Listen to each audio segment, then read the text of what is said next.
Okay, ready to get real. Always. Let's talk emotional intimacy. The good stuff, right? Not the cheesy romance novel Yeah, kinda, no, definitely not. but like the real deal. The kind of connection everyone's actually looking for. Exactly. Which is why I was so excited to dive into these notes. Yeah, they're full of ways to actually cultivate that. And what's really cool is that these tips, they're not just like fluffy feel-good stuff. Right. They're actually based in some serious psychology. Oh, tell me more about that. We're talking attachment theory, the science of trust. Wow. Even like how our brains are literally wired for connection. It's fascinating how much is going on under the surface. Okay, so the first one that jumped out at me was share your feelings openly, which, like, on the surface sounds simple enough, Right. but we've all been there, Oh, yeah. where we bottle things up Yeah, or we don't say what's really on our minds. absolutely. So what's the psychology behind why that's so important? Well, think about it this way. When you share openly, even when it feels a little bit scary, Yeah. you're sending this message to your partner. I trust you. Hmm. Like, I trust you enough to be vulnerable, to let you see this part of me. And that act of vulnerability Right. triggers all these feel-good hormones, both in you and in your partner. Interesting. It's like the superpower for building trust. So it's not just about getting something off your chest. No. It's about actually strengthening the bond. Exactly. And there's actually this fascinating concept called emotional bid. Emotional bits. What's that? So it's like these little attempts we make all the time to connect with our partners throughout the day. Okay. They can be small, they can be big, but like think of sharing your feelings as like the ultimate emotional bid. Oh, interesting. Like, hey, I'm making a bid here for connection. Okay. Exactly. Starting to see how this all fits together. Okay, next up, practice empathy. Yes. This one, I'll be honest, sometimes I struggle with this one. It's hard. Because in my head, I'm like, but I'm right, Right, of course. you know? So how do we actually practice empathy when we're so stuck in our own heads? Well, remember when we were talking about mirror neurons earlier? Yes. Our brains are actually literally hardwired to like reflect the emotions we see in other people. Wow. So when you actually make the effort to understand where your partner's coming from, to like really step into their shoes, Yeah. your brain actually starts to like mirror their feelings too. And that creates this sense of shared experience and deepens your connection even when you disagree. So even if I don't agree, like the act of trying to understand can actually make a difference. Huge difference, because true empathy isn't about saying you're right. It's about saying, I hear you. Mm-hmm. I see how you feel. And just Yeah. that feeling of being seen and understood by another person. Powerful. So powerful, yeah. This is actually making me think about a time with my partner where the host shares a brief, relatable anecdote that ties into the concept of empathy. Keep this brief, maybe 2-3 lines, and focus on the emotion of the situation. Wow, yeah. And you know, in that moment when the expert responds to the anecdote, connecting it back to the importance of empathy. Again, keep this brief, maybe 2-3 lines. Yes, exactly.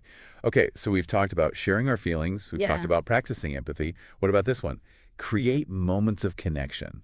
So I feel like this is about more than just being in the same room together. Definitely. This is about being intentional, about actively nurturing your connection. Have you heard about the 5 love languages? Oh, yeah. Isn't that like words of affirmation quality time? Yes.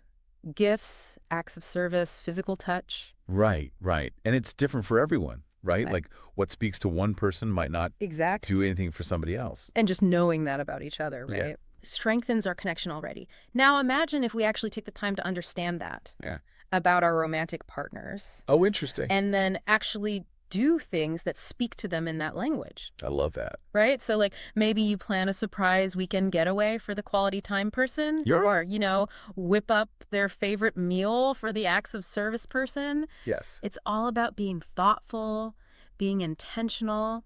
Those are such good examples because it's like sometimes the smallest gestures Absolutely. are the most meaningful. Yes. You know, it's that like, hey, I'm thinking about you. I see you. And the other thing is sometimes the most powerful moments of connection, they come from the simplest things, like putting your phone down, Oh my gosh. making eye contact, Being present. truly listening to each other. Being present.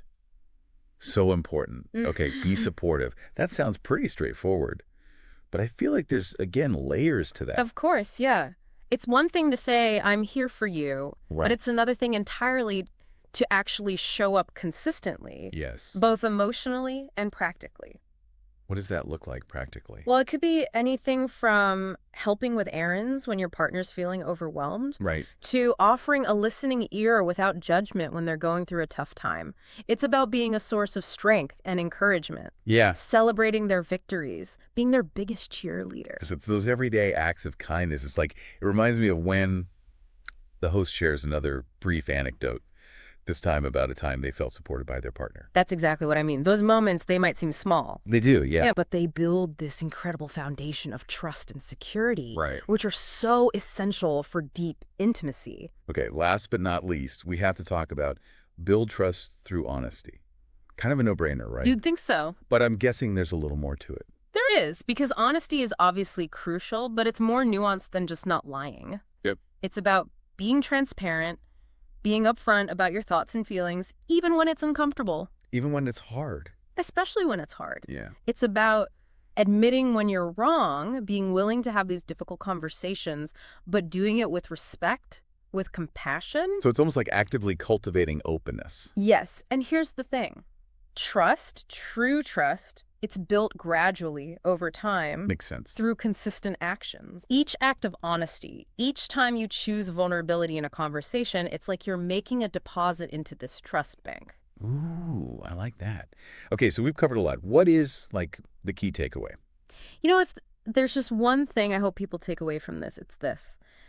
Building emotional intimacy, it's a journey. It's not a destination. Exactly. You don't just arrive. You have to keep showing up, putting in the effort. It's a practice. It really is. It's like tending to a garden. You get out of it what you put into it.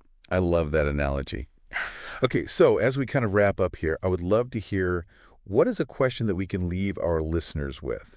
What's something that they can reflect on that maybe we didn't explicitly talk about today?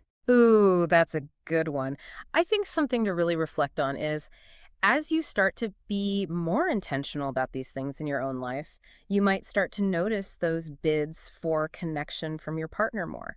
Oh, interesting. You start to like see them a little bit more clearly. And, as you get better at recognizing those bids, Yeah. you might also find that it becomes easier to share your own feelings, to be more vulnerable, because Yeah. it's not a weakness. It's Right. actually the thing that deepens your bond, that makes your relationship stronger. It's brave. It really is.